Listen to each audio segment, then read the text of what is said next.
Welcome to Channel 4 News, with all things racial and diverse. Ron Burgundy here with your top stories.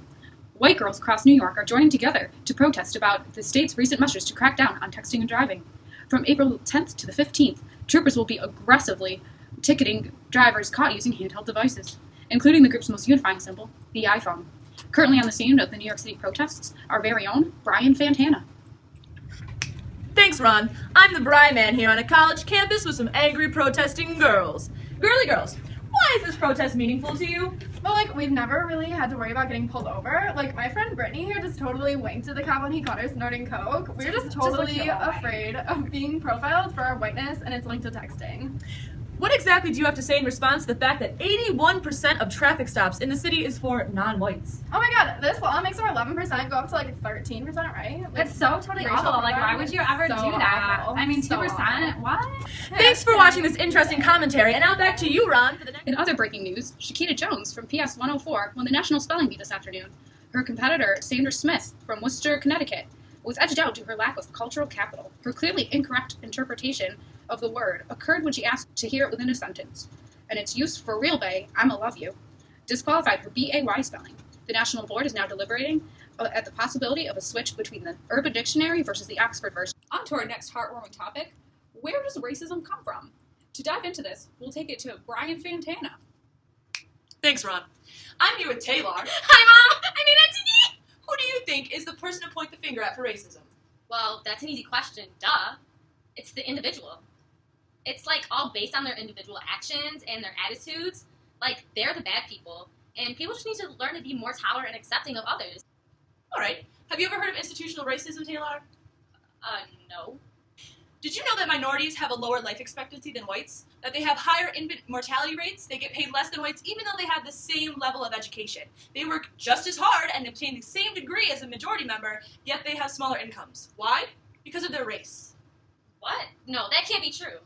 It's just the way things are set up, the expected system. They are put at a disadvantage in our racist culture. Opportunities and resources are residentially determined, unevenly distributed, favoring those who live in areas with more majority members and less diversity.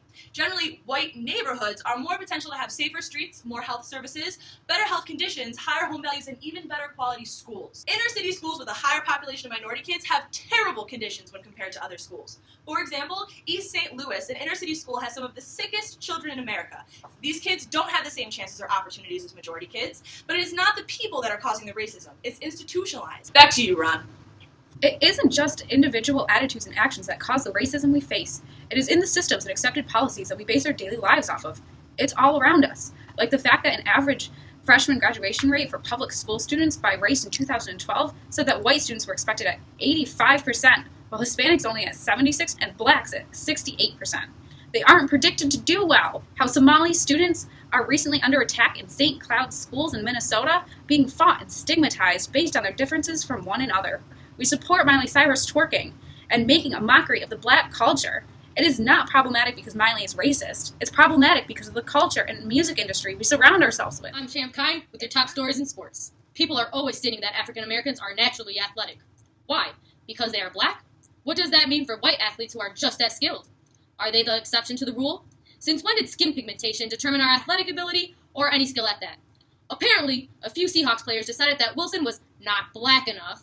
We got a chance to speak with Wilson for himself about the situation. Here's what he had to say. In terms of me not being black enough, I don't even know what that means. What qualifies me for being black other than the color of my skin? The things that I say, do, or I'm good at? I mean, if we want to be stereotypical about it, aren't I being black enough by being a good athlete in the NFL? What do we have to say about great athletes who are half black, like Tiger Woods or Derek Jeter?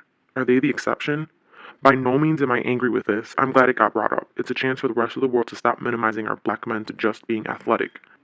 In 2012, there were more black cardiologists and neurologists than there were in the NBA altogether.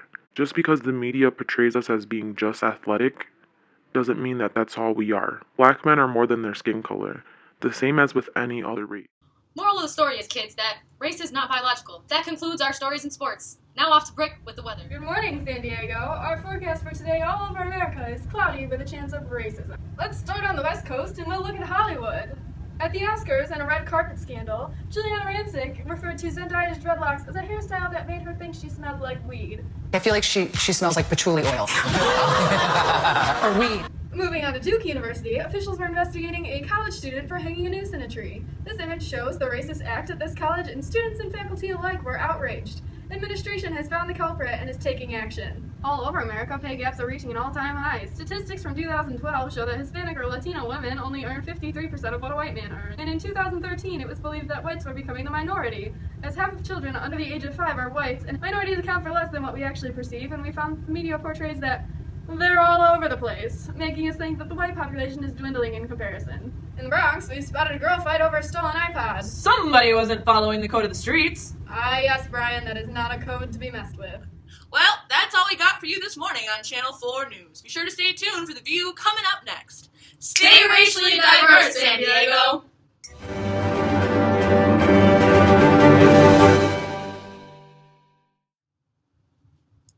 Welcome to The View. Earlier today over coffee we were discussing race, and the statement got made that there's nothing an individual can do about racism, and we seem to have a problem with that. It just so happens that a couple months ago I noticed that there was an actress most commonly known for her role as Rue in the Hunger Games. Her name is Amandla Stenberg, and she's only 16. She decided to make a video and post it on the internet discussing the connections between black women's hairstyles and black culture. Basically, she schooled everyone on institutional racism and made a statement that has gone viral since. If a 16-year-old can make a video in her room that goes viral and affects pretty much anyone that watches it, there's no way that an individual can't stand up to racism. And especially the fact that she's a celebrity, they're the ones that everyone looks up to. So I think if they can be the biggest individual to do it. And did you know, every 8 seconds, there's another child being born, and currently in the United States, we have 320 million people. If that's not enough individuals to stand up to racism, I really don't know what is. There is a baby being born right now that could do that. And right now. Wait for it. Right now. Right now. No. Yeah.